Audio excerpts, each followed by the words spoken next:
Welcome back to Board Game Wednesdays. Today, we're going over the third round of our playthrough of Axis and Allies 1942 2nd Edition. A lot happened in the previous round. The lines on the Eastern Front continued to push back and forth. The Japanese once again failed to take the East Indies. The British landed in Norway, and the Americans landed in Morocco. Is the fall of the Axis already in motion?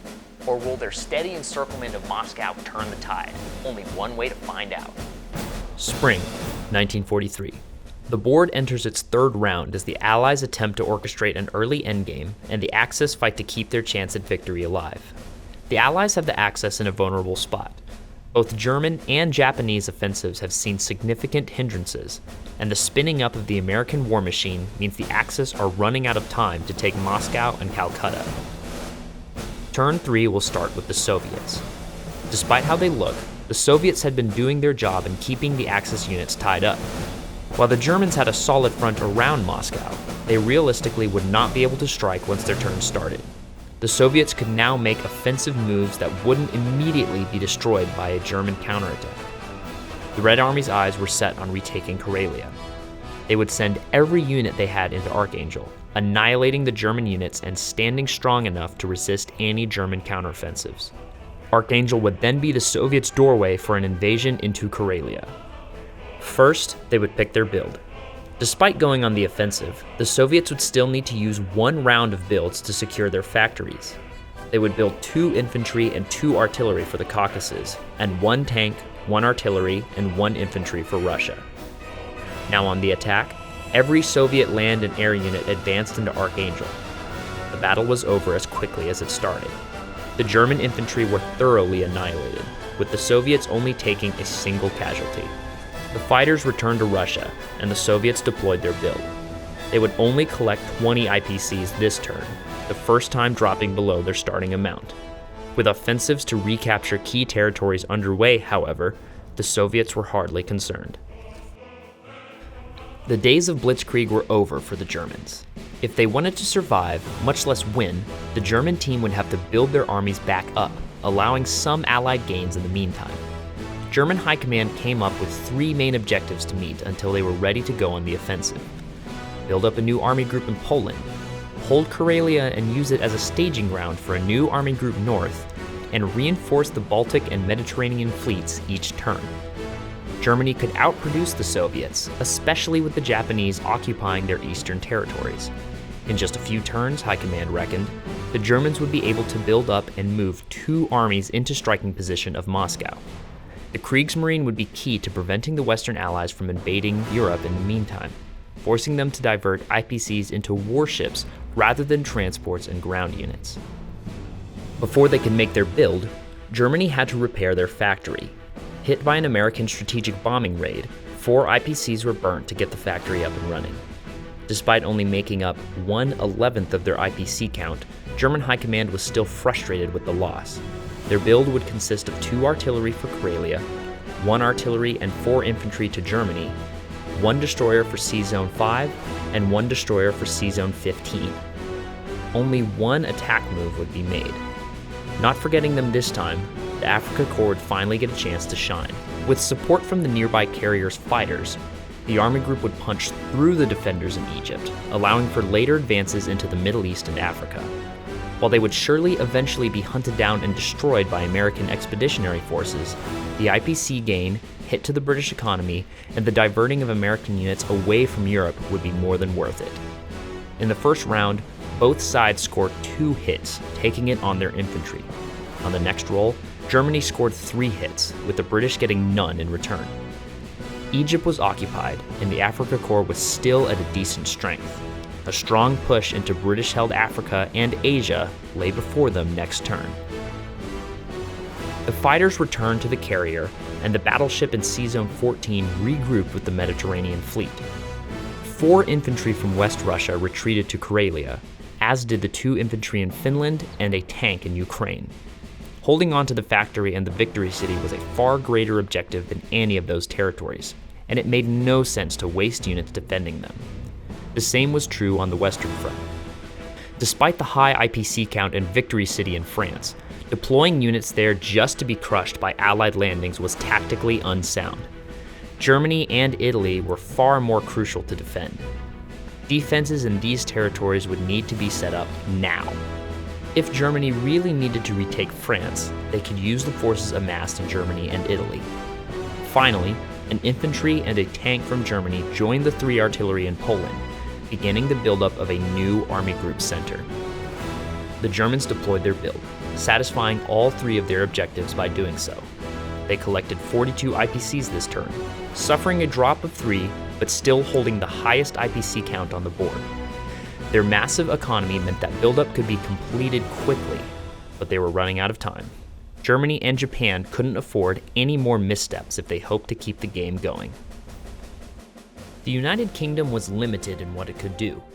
The ground forces in Europe were weak, and the British didn't want to risk moving them into striking distance of German forces. Not yet. In India, despite outnumbering the nearby Japanese army, the British didn't want to risk leaving India unguarded or splitting their forces up. The Empire would reinforce its positions, then go on the attack.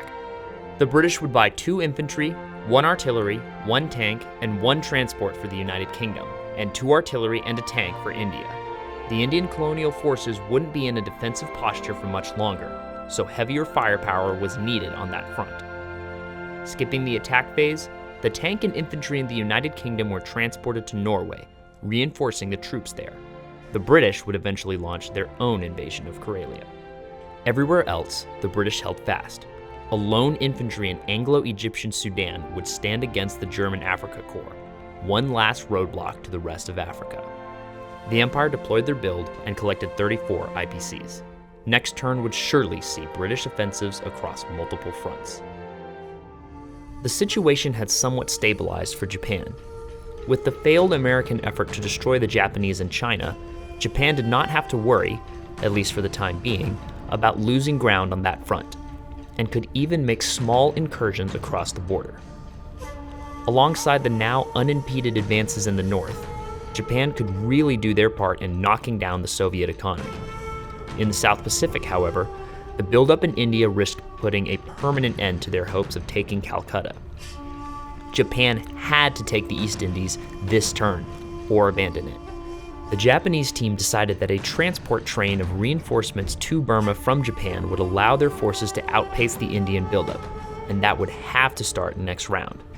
This turn was the last chance they had to pull forces away from Southeast Asia to attack the East Indies. As for the Americans, their fleet wasn't yet strong enough to risk attacking either Japanese naval group. Assuming the bulk of the American IPCs were headed to Europe, the IJN believed they could purchase a few ships each turn and keep the American threat at bay. The Japanese built 2 tanks and an infantry for Manchuria, 1 infantry for Japan, and 1 carrier for C-Zone 62. They held onto 1 extra IPC for the next round. The tanks in Manchuria linked up with the nearby infantry in Yakut SSR, occupying it with no resistance. Along the Sino-Russo border, the tank and infantry in Xinjiang crossed into Kazakh SSR, attacking the lone American fighter. The tank blitzed through Novosibirsk on the way, capturing it as well.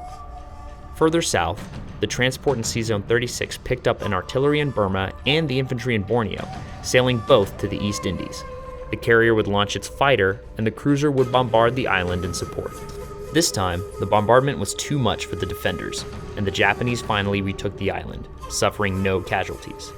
In Kazakh, the Japanese and the US each took a hit, leaving just the Japanese tank to capture the territory. The tank would undoubtedly be destroyed next turn, but it didn't concern the IJA. A high IPC count enemy unit was destroyed.